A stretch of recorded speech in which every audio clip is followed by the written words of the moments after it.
Salibonani, Makadi, hello, and welcome to my channel, Kayasgogo.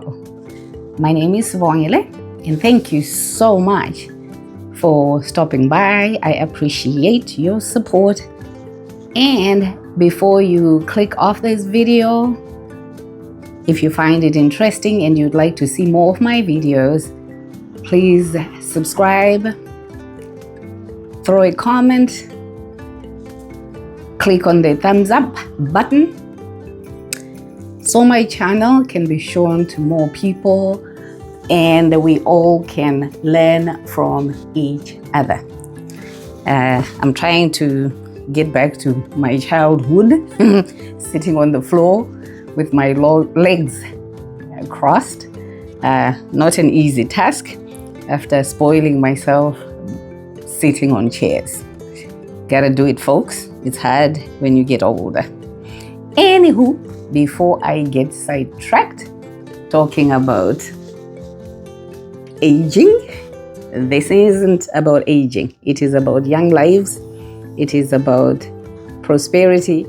It is about changing our mindsets and looking at opportunities where they might not seem obvious. Let me just put out a disclaimer that I don't have the right answers for each one of you. My choices might not be your choices, but this is like an educational tool exposing you to other ways of thinking and looking at opportunities or changing course because you've seen that somebody has done it wrong or you could do it better. So it is not a gospel according to Saint I don't know. My take on things is not the end all. There's so many ways to look at a situation, and the decision finally lands with you. Having said that, the topic of today is, drum rolls please,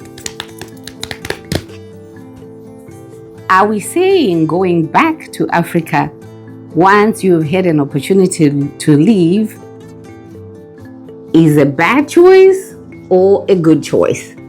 Are we saying going back to, I'm going to just talk about the whole continent in general, but as you know, I'm from Zimbabwe, so we're going to say Zimbabwe and in brackets going back to Africa. Is it a bad choice? Once you leave, don't look back. Don't even consider the continent. This is going to be something that is going to touch a nerve, annoy somebody, irritate somebody, or somebody is going to appreciate the openness, the conversation. We are looking at helping each other, folks. We are looking at making sure that you, as a young person, especially the young person, have an opportunity to look at the African continent and see the opportunities that everybody else is seeing. The sad thing is we badmouth our countries, we badmouth the continent, while everybody else is looking at the gaps and the opportunity that Africa has to offer. You can see from the background, this ain't my house. I'm traveling, I'm visiting, That's the beauty of allowing oneself to retire early and do whatever you want with your time. So let me focus here. I have my notepad so that I don't get carried away. Now, here is what I'm going to do. I'm going to line up a couple of points that I think are the pros, right? That's my own belief. The pros of going back to Africa or being in Africa in general. And then we are going to look at maybe why it's not a positive move, the cons. I personally believe the pros outweigh the cons. But in no particular order, let's get into this discussion. Now, my first point is Zimbabwe is home. Africa is home to us Africans. There is absolutely nothing wrong to visit other countries, other continents, and get right back onto the motherland. There is absolutely nothing wrong. The narrative has been bad for time immemorial.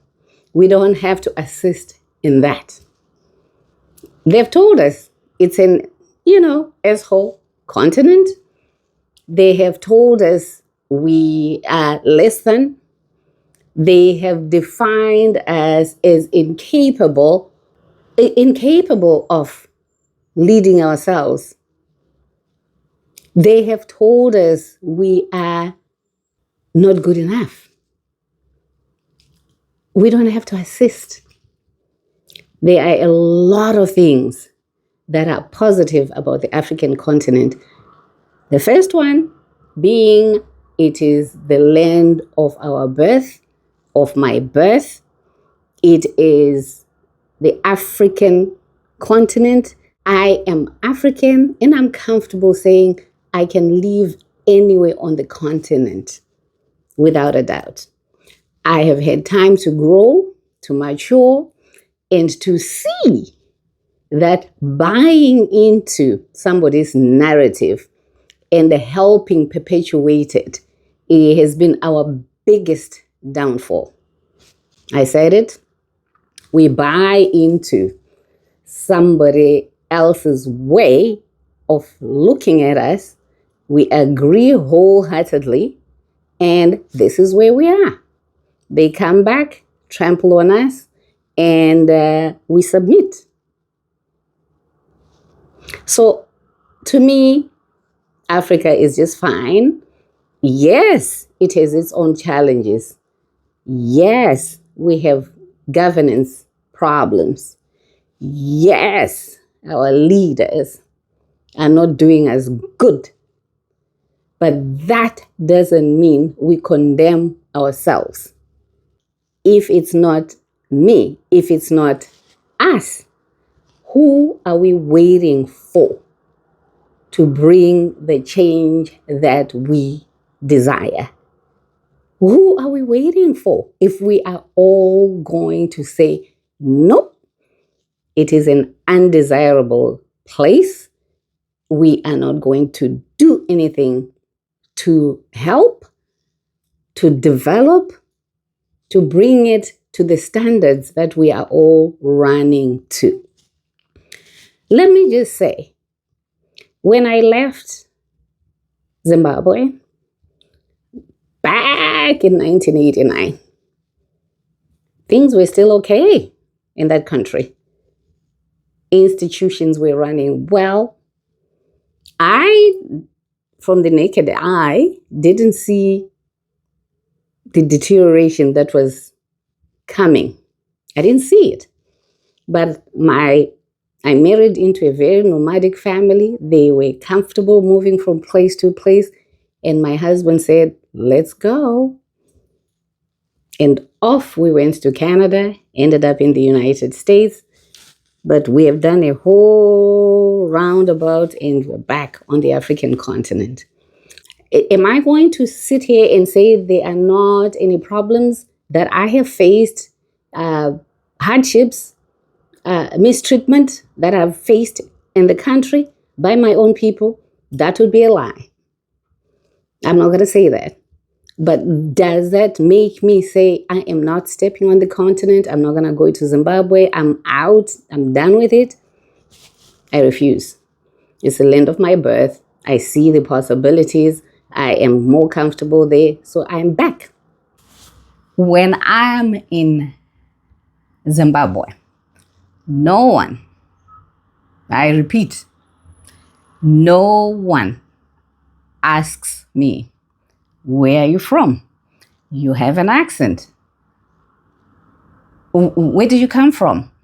Where are you from? You know how uncomfortable that question is at the beginning, when you know you look different, you sound different, you eat different, your qualifications look different, everything about you is different. Where are you from? It is just so uncomfortable. And many of us, if we're going to be honest, we have experienced that. We're going to talk about it a little bit later, but that where are you from? It just reminds you that you don't belong. You are in somebody's territory. When I'm at home, even when I speak with my accent, with my accented Ndebele, ngiyakhuluma isiNdebele, liyawazi ukuthi angizalwanga, or I was not raised in Bulawayo or in Matabeleland, but ngiyazama ngoba lulimi olwasekhaya. Ndinoyedza kutaura chiNdebele nekuti rurimi rwamai rwekumusha. I wish I could learn more languages, Tonga, Kalanga, and be able to speak and converse fluently with the people in the country. But anyway, it's good not to be asked consistently, constantly, where are you from? I found it so uncomfortable and so irritating. So that's one point. What is my next point about the pros of being back in Zimbabwe or on the continent? It is a beautiful country. The continent of Africa itself is beautiful. I have had the opportunity of living in Botswana, visiting South Africa, Swaziland, Zambia, Mozambique. All these countries are beautiful. Ghana, Uganda, treated nicely, received nicely, enjoyed every one of the countries that I have visited. The continent is beautiful. The country, all countries in Africa are beautiful. Yes, they are developing. Yes, there's a lot of improvement that we need. Our schools, our roads, our infrastructure, a lot. But most of in fact, the whole continent, all of our independent countries are less than 100 years old. And we are comparing ourselves to countries that have been developing using our resources, using us to build these countries for over 200 years. And then we, with our very, very young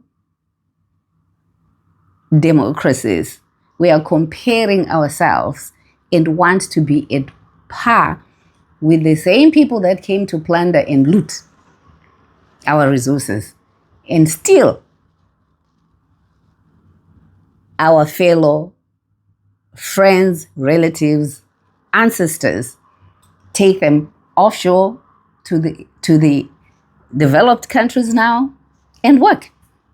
And we want to compare ourselves. So I'm telling you, Zimbabwe has beautiful places to live. Zimbabwe has beautiful people. Ghana has beautiful infrastructure, beautiful people, beautiful homes. Uganda, the same applies to Mozambique and Swaziland. There is a lot of places that need sprucing up, maintaining, developing. Yes, I'm not saying that is not true, but I'm saying the continent is not an asshole. Zimbabwe is not an asshole. It has its problems, and if we work towards trying to resolve those problems, it's not an overnight transaction. These continents that are developed on our sweat and blood did not develop in 1 year, did not develop in 20 years. It took them centuries. It took them a long time. Why are we hard on ourselves? What we need to do is to say, yes, we can do it.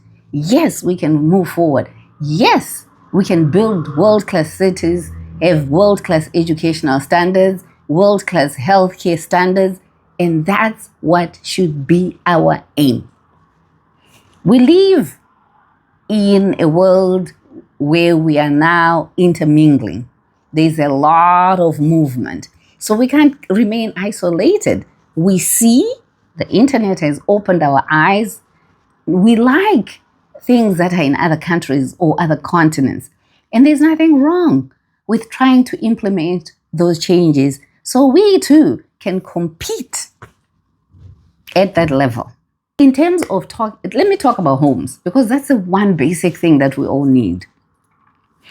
Depending on what you can afford in Zimbabwe, you can live in low density suburbs, the leafy suburbs, the Borrowdale Dales, Highlands, GCPTs, Glenlawns. If you can afford it, you go and live there. And it's paradise, good people.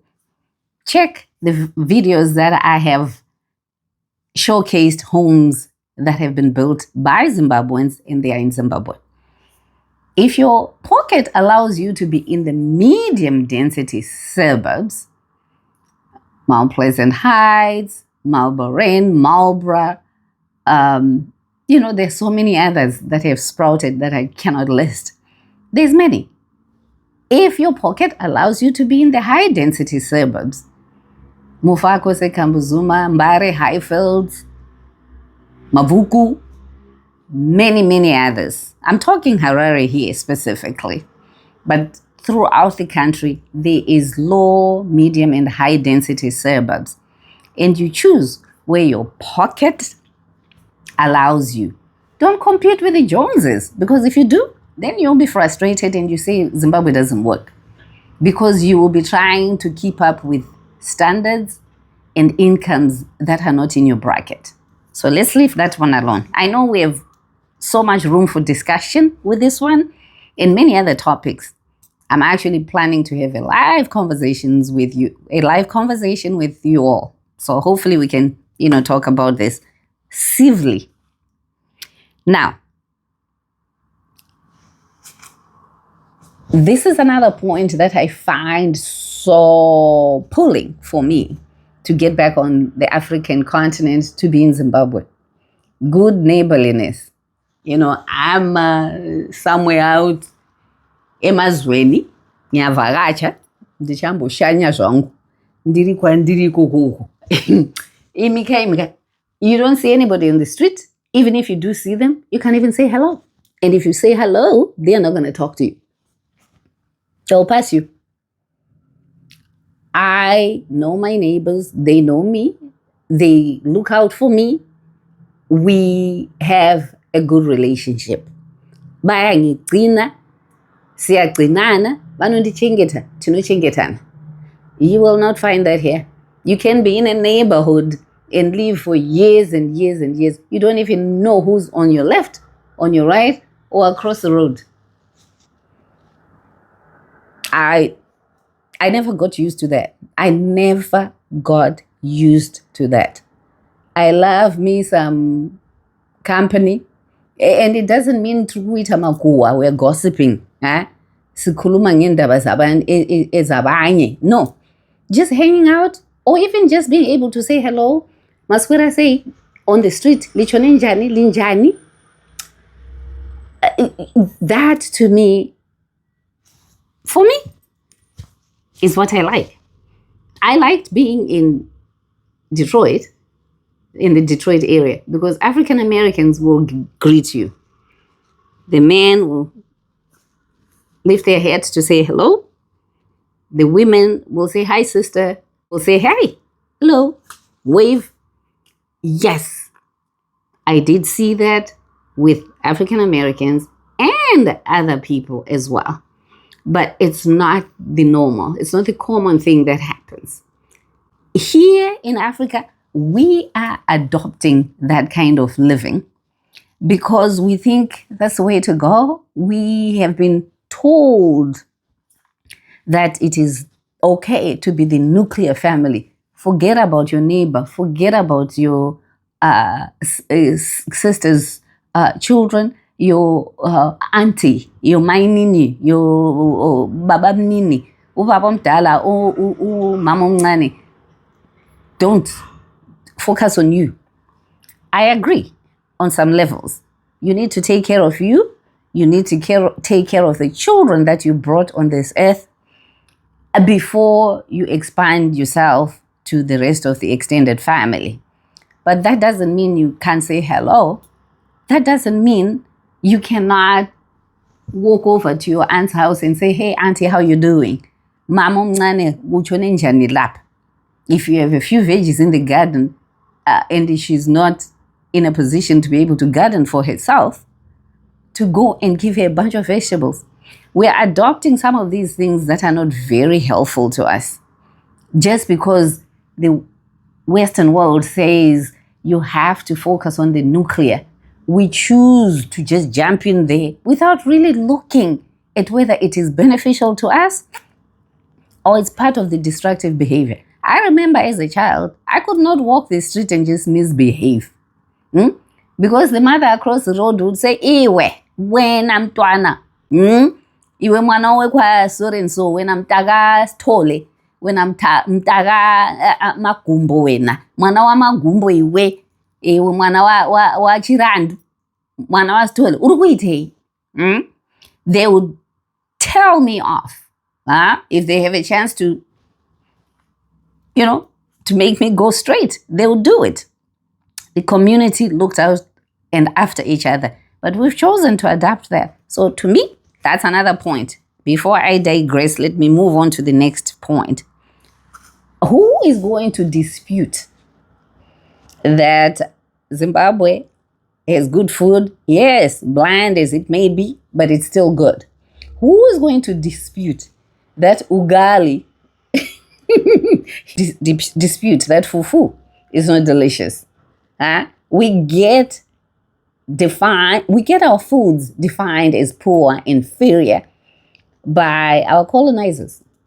Then we start eating the things that are not good for us. Most of us are lactose intolerant. We don't tolerate cheese and milk. And those products are supposed to be for the animals. The goat milk, the cow's milk, it's for the animals themselves. But we, adopt those foods, we take them as our own, and we choose to throw away muriwo wedu wenyeve, choose to forget our own foods. Mapfunde, zviyo, muriwo wenyeve, and all the other foods that are found in our regions, that are indigenous, that are our locals. We choose to act and look bougie, right? Getting our kids to eat all those processed foods. I do eat processed foods, don't get me wrong. But from time to time, when I'm lazy to cook, I'll get myself a quick fast food, processed food. But we have our own sweet foods, indigenous fruits, matowe, matamba, majanje. Those are things that are available in our own backyards, but we choose to eat all the processed foods that you can imagine. Why? They're made easily accessible to us, and they're making someone rich, and we forget that. So food for me is one biggie. I love gardening, planting my own muriwo, skuma wiki, the vegetables, the kales in my own garden, the okra, the rere, the lele. I enjoy that. So the food for me is just not really nice. This one here, I don't know if anyone is going to disagree with me. When I'm in Zimbabwe, I don't have stress. I am not stressed.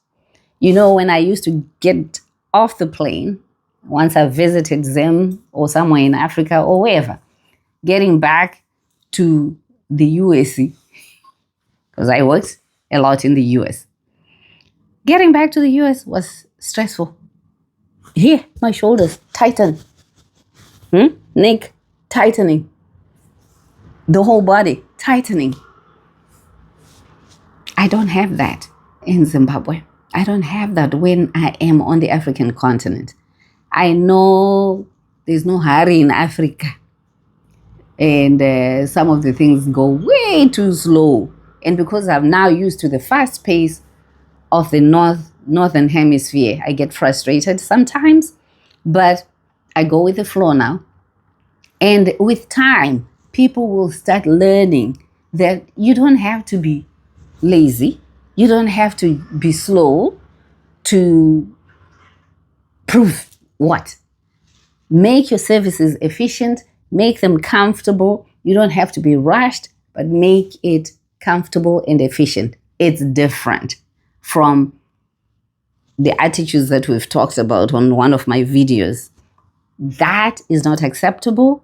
But in terms of being stressed, feeling like someone is watching you, you're not in the right place. You don't want to be in the wrong place in the wrong time.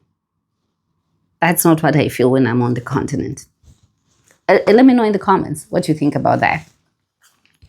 Now, next, there's relatively, get me on this one, relatively no crime on the continent. It is there, but there are particular places that have high crime.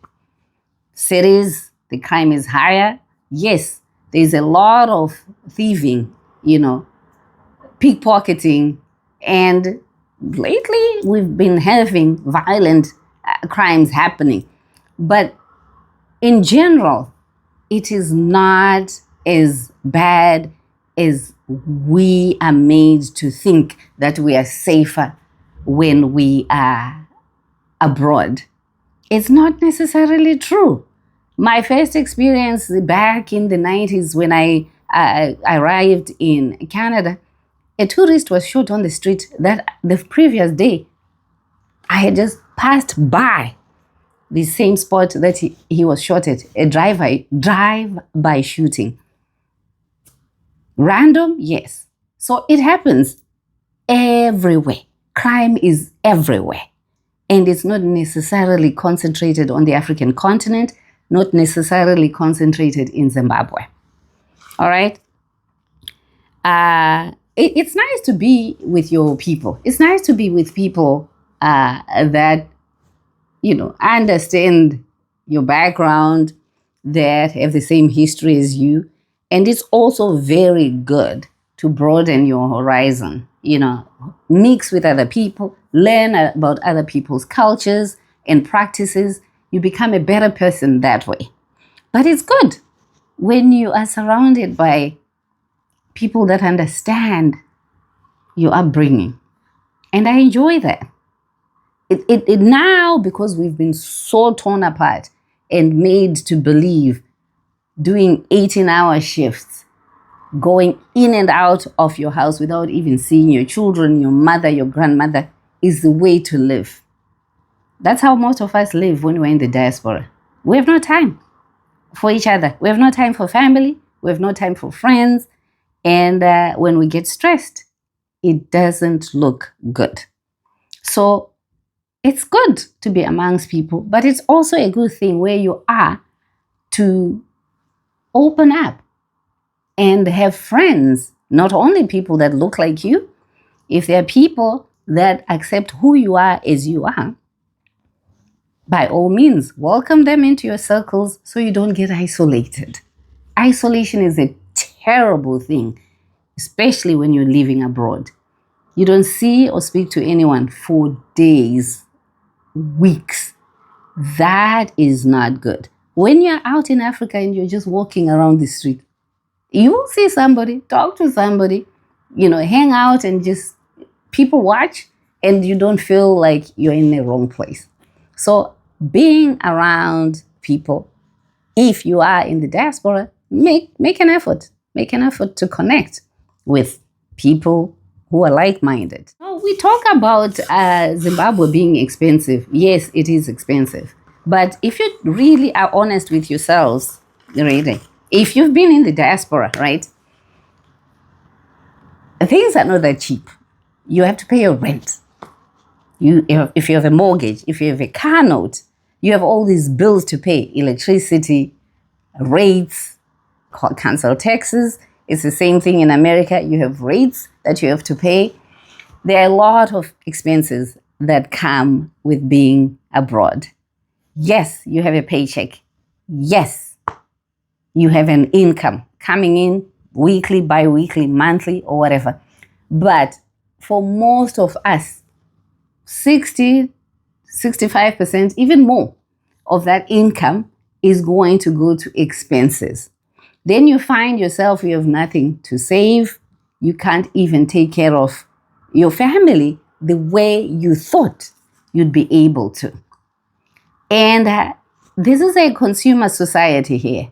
You are always feeling like you have to go spend. And the more you spend, the more you can't save.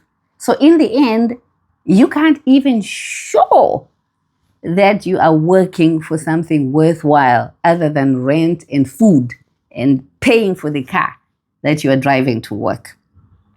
Yes, homes can be expensive in Zimbabwe. It doesn't match what people are earning because the economy is really in not good estate. The economy is in need of a help. So people are not formally employed, so they don't have a regular paycheck coming in. If you sell your madomasi or your $4 mazichke, Kotamai boutique stuff, this month, this week, maybe the following weeks, you have no sales at all. So the income is not regular, it's not consistent. I know things, I've complained about it. The income people are making and some of the commodities that are available for us to consume, it doesn't match. So it gives you that impression that you are better off out emazweni, out in the diaspora. And then when you are there, you discover that you can't afford it. You have nothing to save. You cannot invest in anything. You have to continuously work extra shifts to make it work. Most of us are not high income earners. Let's be honest with each other. Most of us come here to do the jobs that the people in those countries may not want to do. Home health care, cleaning jobs, construction, manual work jobs. Yes, there are doctors, lawyers, artists. There are people who have made it. There are entrepreneurs who have made it out here. The opportunities are there. The opportunities are vast. But there is also struggle for the majority of us when we're here. That's the honest truth. It is not all that rosy being here. Yes, you're going to tell me you left. When I left, there was no good reason to leave, except that my nomadic family that I married into were very comfortable exploring. It was not because we didn't have good jobs. It was not because we didn't have enough. I think we were comfortable. But the exploratory bug hit the family and we took off. Maybe we took off at the right time. We were at the right time, right moment, because yes, the economic situation in Zimbabwe deteriorated thereafter. But the expense is right here in your face and you have to pay your rent, you have to pay for the electricity in the cold winter months, the gas, you have to pay. You cannot skip. I'm not advocating for people not to pay their rentals in Zimbabwe. Pay your rent if you're going to be staying in someone else's house. But the rentals here, they take 50%, even more, of the salary that you are bringing home, the wages that you're bringing home. So it becomes very expensive. Africa is ripe with opportunity. There's opportunity in health, in education, in transportation, in construction, mining, you name it. Africa is ripe with opportunity. You just have to put yourself in position where you take the leap of faith and go and find where you can fit in. We're going to talk about Zimbabwe and how you are only able to do something when you're connected to the political elites. I'm going to argue and say not everybody is connected to someone in high power. Not everybody. I know of people who did not leave the country and they are doing very well. My dentist that just took care of me, they have their practices in the country. I have doctor friends that never left. They're doing very well. I have nurses that never left. They're doing very well. Of course, they have other things that they are doing. They have tapped into the gaps and found something that would generate income and generate wealth for them. And they're still there. There are quite a number of people that never left the country and they're doing well. They tapped into those opportunities. What I'm proposing to you is keep an open mind. The opportunities are there. I just did the interview with Queen Soa, a young woman. Yes, she works and worked in the diaspora. She has businesses in the diaspora and has opened up her medical health center in Zimbabwe.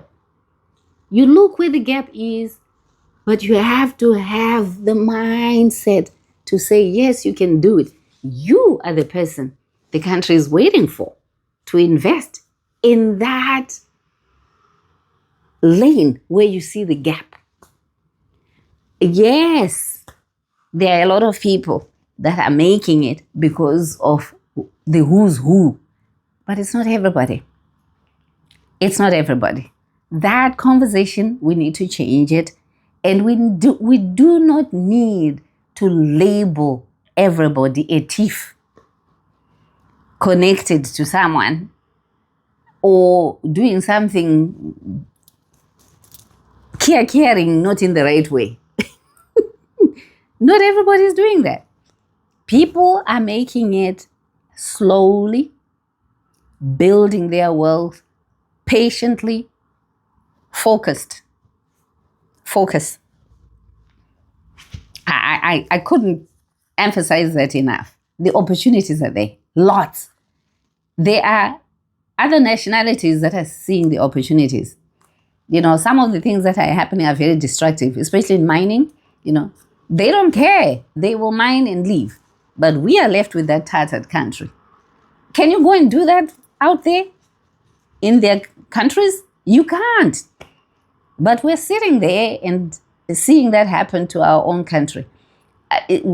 That part of the politics, this is not the discussion for it. It is there.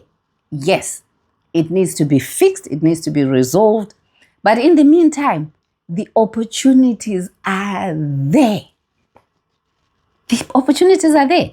When we invest, because we are also struggling here, our money is finished in paying rentals, in car notes and all that. We don't have anything left to invest, to save, to put into stocks or whatever. We don't accumulate enough to be able to have that kind of money to say, you know what, this is the money that I'm going to dig in and put into an investment. So this is why we find it impossible to see the opportunities that are right in our face.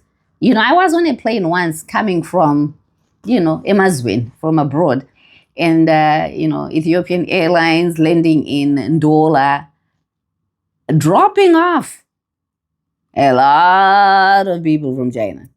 picking up a lot of people from China who are investing in Zambia. Same thing. There were a lot of them that were coming into Zimbabwe, and some of them were going back. There are a lot of people coming from the Middle East. Excuse me. Good people, I had to attend to something. Where was I? I just want to go back and talk about the Africa is ripe with opportunity. Here are the sectors that I believe and I've seen that there is need for investing for development.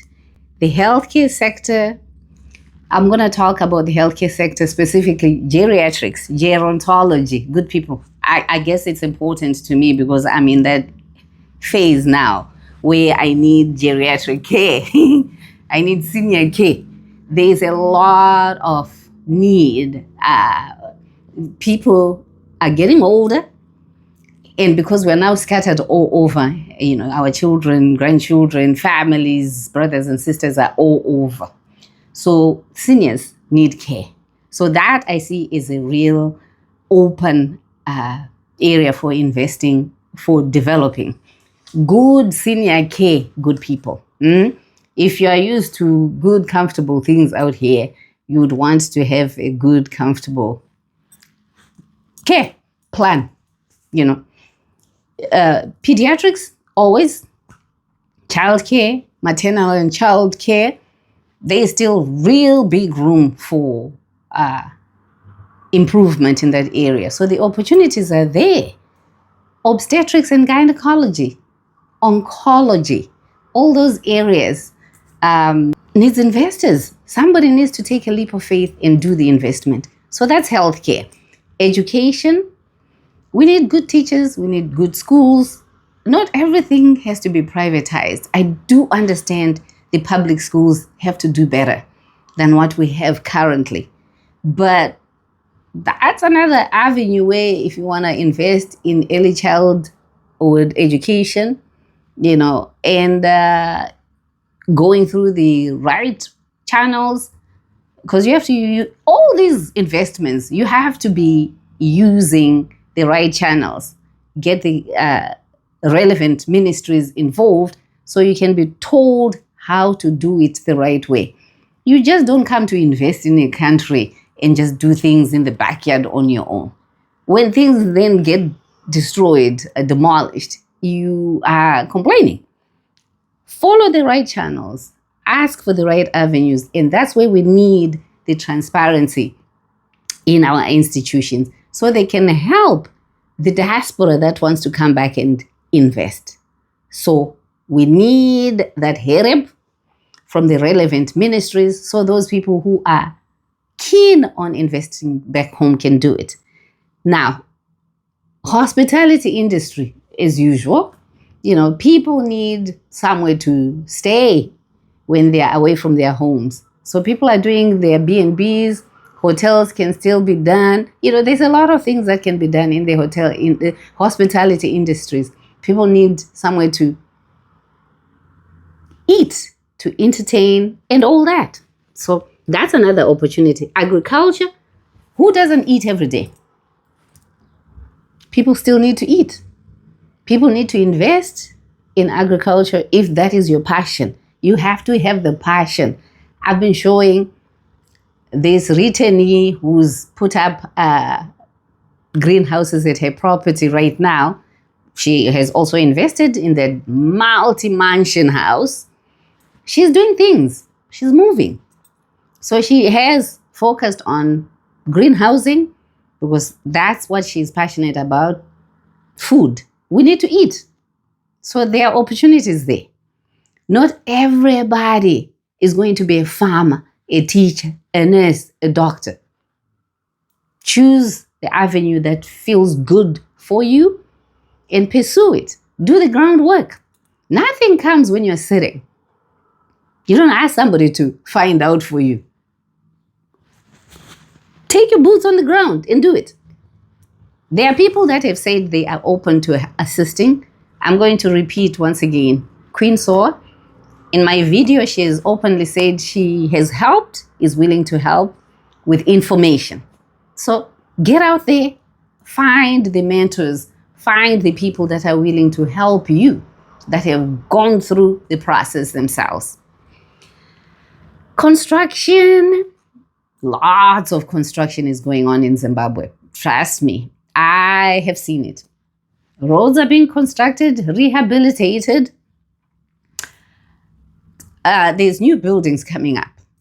People are building homes. So there are opportunities in construction.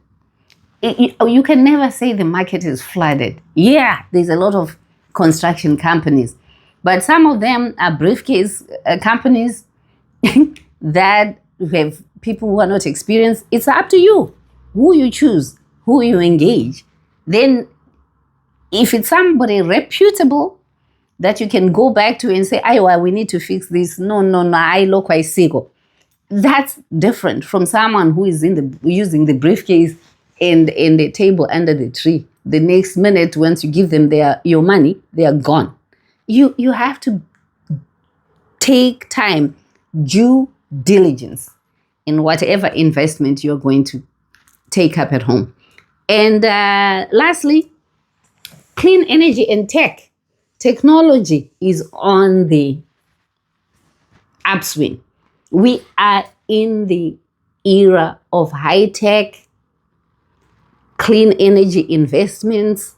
You have to find your niche. You have to find your avenue. You have to find what you feel is going to work for you when you invest in it. People are using solar energy. A lot of people use solar energy because the electricity is not there, it's not readily available in Zimbabwe. So solar energy, internet, people are working online. If you're in software engineering, you can work remotely and still pursue a business. I'm telling you what, because I don't know everything, but I'm telling you what I see and what you and I know. People need a high-speed internet connections. You can't just go and put up your lines. You have to work with the relevant ministries. You have to work with the relevant authorities to find if you can invest. Yes, the politics part of it comes into it. But if that's not where you can find an avenue to invest in, find something else. Do something else. It's not the only thing that can be invested in. And there are definitely opportunities. I want to believe that things are beginning to change, and they're going to change for the better for our children and their children. Some of us may be in the too late phase, but that doesn't mean that we can't tell you that the opportunity is waiting for you if you're young. Are we together there? Oh, one last thing, fresh air. I just love being at home. There's vast expanses of empty land. Mepo inovuvuta, yakanaka, fresh, clean air. It is cool. Right now I'm sitting in this room and the road is behind me. Yeah. Sound pollution. Gimme. I can't even sleep. When I'm at home, I am quiet. It's peaceful. It's silent. When I go to the Vumba Mountains, I feel like I'm the only person in the world. The peace, the quiet, the stillness. Maybe not for you, but I'm just sharing what I see, what I feel. And if someone is hesitant to try, but they see what I'm doing, enjoying traveling into these quiet areas, just being, maybe you'll get motivated to come and join us. Now let's talk about the cons. Don't come to Zimbabwe looking for a job. Really, the jobs are not there. It's an informal economy. Everybody's hustling.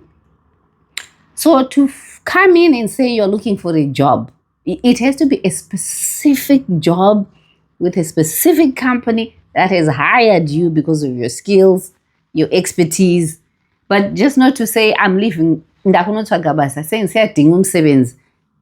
no jobs. So you have to be able to think of how can I create my own employment? How can I create employment for someone else? Entrepreneurship. You have to come in with that mindset. How can I create employment for me and somebody else? The jobs are not there.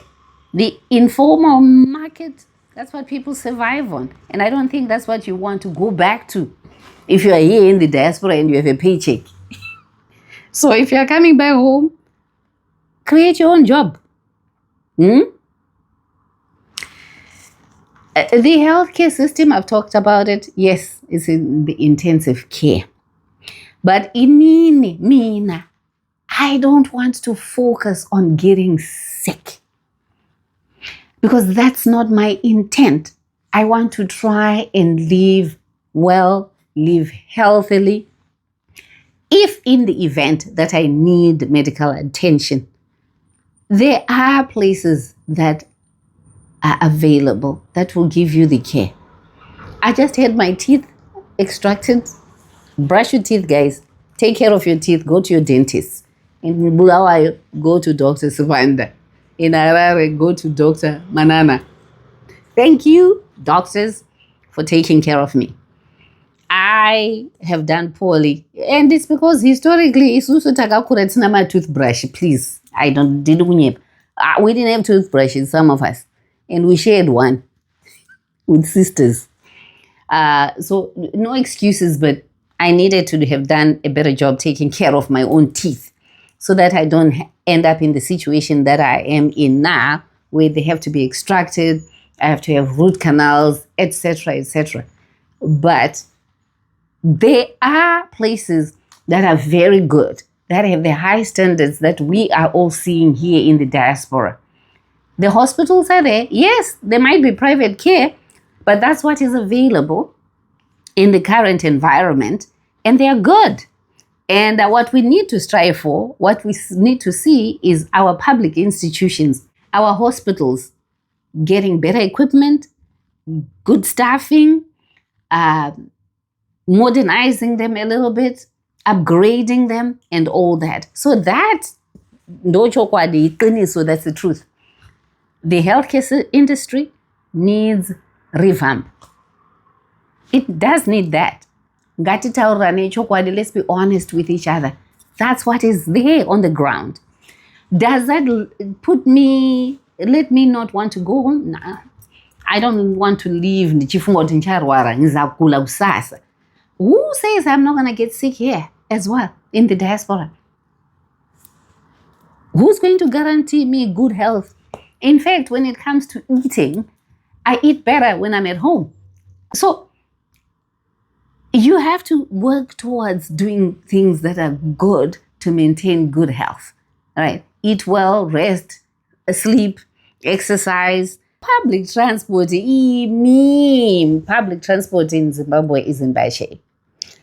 Those are also opportunities for investing. At some point, these voices will be heard that things need to change, things need to improve. We keep talking about it. Somebody should be listening. Somebody should see that there is need for those changes to happen. Listen, it doesn't matter who is in charge. It doesn't matter who is in charge. The person who is in charge at any given time should be aware that the country needs a good public transit system. Buses, trains, aeroplanes, you name it. So that for sure is something that I look in Zimbabwe and say, public transport is really, really in bad need of a revamp. No two ways about it. We gotta do better. I should be able to have a choice of the train or the bus when I'm going from Bulawayo to Harare or even Victoria Falls. but you are limited to the bus or mshika kombis because the train is not available currently. And if it is, the last time I was on it,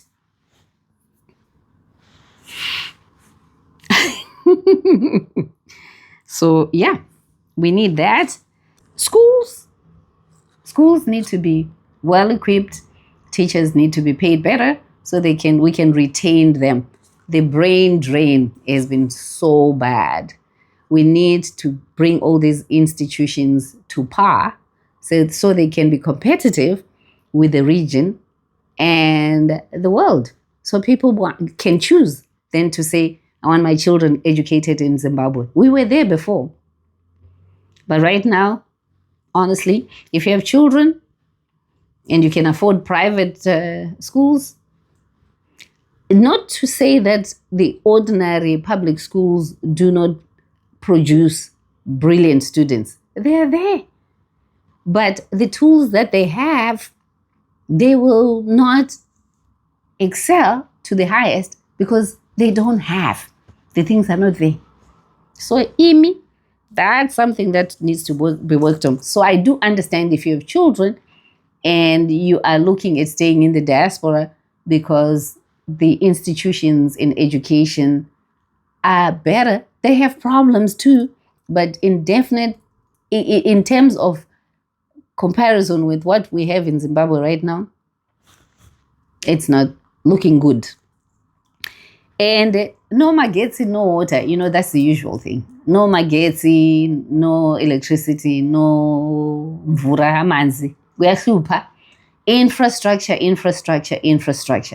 It needs a revamp. Period. We've talked about it. Yeah, there are ways to mitigate. You have, boreholes, water wells, tanks for water. You have solar. You use gas instead of relying on electricity. But there is a point where the nation needs to provide some organized, sustainable energy for everybody. Those who can't afford solar, they're in the dark. Those who can't afford to have a borehole because there's no water in their areas, they have to use small buckets to collect water. They have to use a common water collection point. There are certain things that just don't cut it. Let's be honest. Things need to be improved in that area. We talked about, it can be relatively expensive because people don't have money. The informal sector, sometimes you come out without having sold anything in a day, in a week, and you still have to pay rent. So it can be challenging if the income flow is not regular. So that's a negative point for being in Zimbabwe currently. If you don't have your own money, it's tough. But here's another thing that I want to talk about. When we are out here in the diaspora, I talked about it a little bit at the beginning. The big word xenophobia. Guys, our neighboring countries are not too happy with us. It's the feeling is the same as being out here in the Murikas, where you are constantly being told to go home, go back to your country. Guys, that one is rough. And especially when you're in the region with people that you share, some things in common, language, physical features, borders, and you're being told, go back to your country. But where the majority of us have migrated to, legally or illegally, the constant reminder you are not wanted. Guys, angatirege kunyepherana. Singabotambelana amanga. Let's not lie to each other. That's not a comfortable feeling. Dzokerai kumusha kwenyu, buyelanini. Go back to your country. Go fix your country. Yes, guys. Not everybody is in the cushy, comfortable jobs, by the way. The regular people, the people that are crossing the bridge, the borders, through the back door, they are constantly told that. The people that clean homes, work in the hospitality industry, in the restaurants, and all that, constantly being reminded, go home. Why should that be something that I'm comfortable with living with on a day-to-day? I know it's hard, and I know it's a personal choice. I'm not saying anybody should live where they are, each to his own. I'm just saying, for me, I find that disturbing, uncomfortable. I wish and hope that in my lifetime, we see more Zimbabweans coming back to fix the problems that we have, to build the industries that will give the majority of the people employment, to let us once again being proud to be Zimbabwean in Zimbabwe. It pains me when I listen to some of the stories I hear. When I even look at some of the comments, I know there are trolls there, but man, the reminder that, someone was commenting Mukwere. We've given each other names. Even you Zimbabweans, you've given people names. I know that. We called Manyasarande, we called Mamoskin, all sorts of names, Mazambezi. We are called Mukwere. And now that tune is higher. The voices are being raised. And go back, Makwere. Zimbos, go back. Why bantu? Kuze kube nini? Creator mkulunkulu msika vanhu kusvikira rini? I don't like that feeling of feeling unwanted.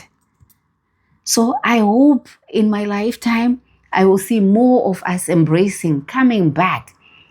Yes, you are free to have dual citizenship, so you can bounce from one place to the other. Have that legal documentation where you're able to live in Zimbabwe, out of Zimbabwe, and enjoy the comfort and benefit of being in a place legally. So that when you feel homesick, you just go home. When you feel you want to visit friends, family, you travel freely, and you don't feel like you are overstaying or taking things from other people. Get yourselves educated. Get yourselves employed. Yes, pursue the dreams. But this feeling of not being wanted, it breaks my heart. Racism, we know the isms. Always constantly feeling like you don't belong. I hope in my lifetime, that is my prayer to universe, to the Creator, that we see Zimbabwe slowly moving back to being the respectable place that it was once, the breadbasket it was once. We live in harmony with each other. The brown people, the white people, the yellow people, the whatever. We live as one. The world has become smaller. We are constantly crisscrossing each other. When you go to these airports, you see how people are traveling and intermingling. That is the world order today. But the comfort of knowing that you have somewhere where you call home. And I'm going to emphasize again, you can choose to call Zimbabwe home. You can choose to call wherever you are in the diaspora home. But the ability to be able to proudly say, I am Zimbabwean, but I have the second nationality, Canadian. Thank you, Canada, for giving me the opportunity. Let me put it out there. But I am consistently and ever drawn to where Rukuvute, my umbilical cord, was buried. I hope that connection will always be with each one of us. All right, good people. I need to end this conversation because there are things that I need to do. I was talking to you about the cons of staying away from Zimbabwe, I think. So there are a few things that I need to touch on. Right. Being in the diaspora, you are constantly in a consumer society. You are constantly in a consumer economy. Credit cards, mortgages, car notes, you name it. Even the medical bills, there are so many people who go bankrupt or who end up in big trouble because that healthcare, especially I'm talking about America, that healthcare is very costly. If you are not employed, you don't have a good medical coverage, the shortfalls, the expenses, people lose homes, people lose assets because the medical bills are high. So that is one thing that we tend to forget when we are in the diaspora. That some of those expenses are quite unbearable on other people. Not everybody is highly paid. Many people just do the menial tasks, the jobs that give them the minimum wage. So the expenses are just so overwhelming at times. And we also know that the diaspora is not immune to political turmoil.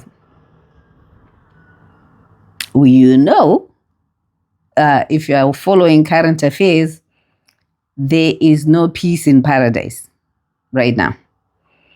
Every country has its own political issues, some worse, some resolvable, but we cannot pretend like the diaspora does not have its own political drama. Anyway, I wanted to emphasize that not everyone is rich. There are a lot of people in the diaspora who are living from hand to mouth. Abakawanda. By the time the paycheck comes, you've already gone to the payday lender, whatever they are called. They're getting loans, same day loans, just to make it. That's chimbadzo here in Zimbabwe. People are struggling. I'm not painting a bad picture about the diaspora. Don't come after me and tell me, hey, you are saying that you made your money in the diaspora and you are saying other people should not go. That's not what the conversation is about. It's about telling each other the truth. Not everything is rosy in the diaspora. There are challenges there too.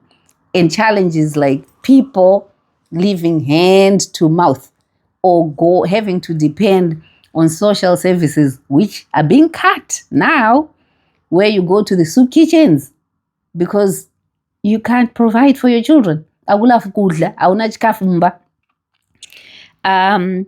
But another little tip, if you choose or if you decide you're going to come back home, there are a few things that you need to do. Before you decide to come back to Africa, please work. Shandai sebenzanini lapha elikhona. And keep money in the banks, savings, keep money in stocks, invest. You can invest where you are. You can invest in a home that is affordable for you.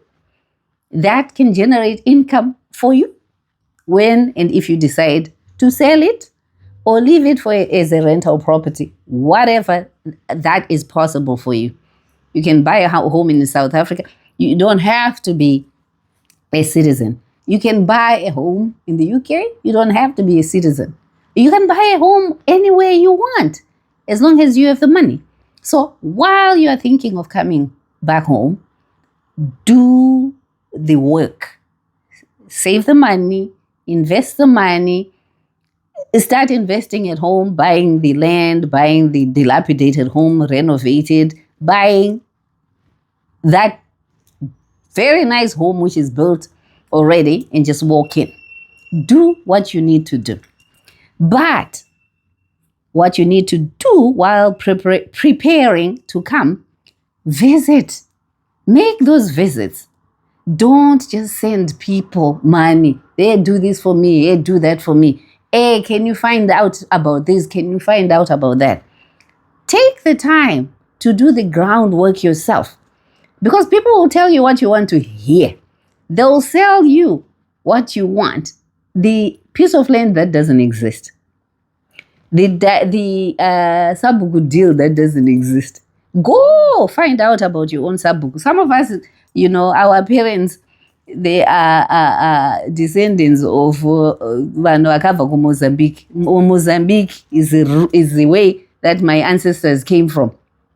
So they never had a kumusha. There are people like us who don't have kumushas.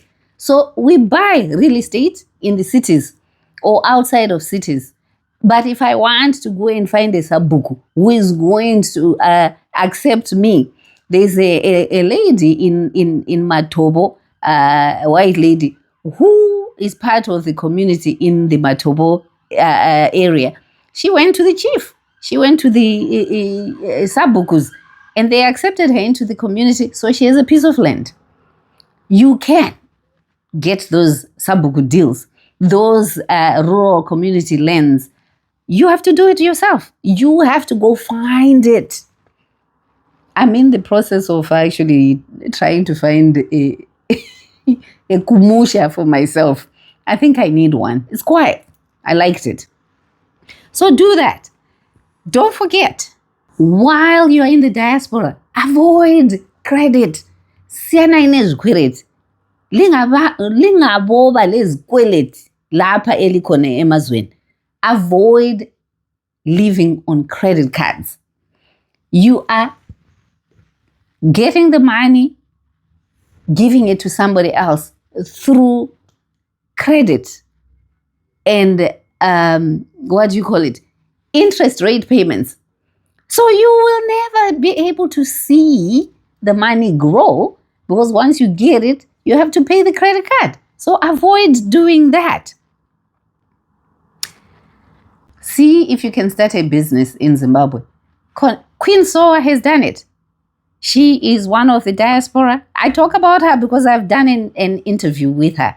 She has started a business and she has challenges. She will tell you that, but she did pursue it, and she can tell you it's not an easy road, but it can be done. There are so many others that have started businesses, that are in the process of starting businesses. You find your place. You do the work. You take the initiative to find that avenue where you can do your own investment. And hopefully it will work for you. There are doctors, nurses, you name it, accountants. People are there. They're starting their own things. So you can do it if you choose. The last thing that I want to encourage you is to connect with other returnees, connect with other people that are already in the country, that have come back, find out how they're doing, what they're doing. Not everybody is coming back to do projects or invest in, big industries. Not everybody has the desire to do that. Some people, like some of us, are comfortable with what we're doing. I look after myself. If I have extra muriwo, kale, and extra broiler chickens, I will sell them. But that's not a business. And that's me. We are all not coming to do the same thing. So find what you want to do, connect with the people that are already there, find out how they are coping with the potholes, with the power cuts, with the no water. How do you make that work for you? I'm loving being at home. I am not complaining about being at home. It is good for me, and what is good for me might not necessarily be good for you, but I'm just sharing in case there's someone out there who has the same mindset and will feel encouraged to come out and join us. And finally, bring an open mind, connect with the locals, be part of the community that you're trying to join. Be prepared to fail forward. Because if you fail forward, you can hold on to the ground using your palms, get yourself up.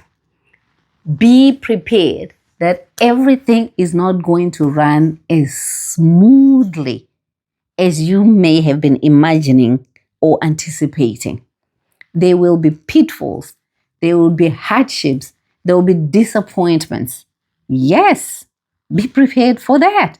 There are challenges everywhere you go around the globe. But bringing a mindset, a shift into how you look at Zimbabwe, how you look at Africa, will make your journey back to Zimbabwe, back to the African continent better. I would want to continue this conversation, but for now, I gotta dash out. Do comment, do like, subscribe, and let's keep this community going. Thanks for your support. I appreciate you. I'll see you on the next conversation. Bye for now.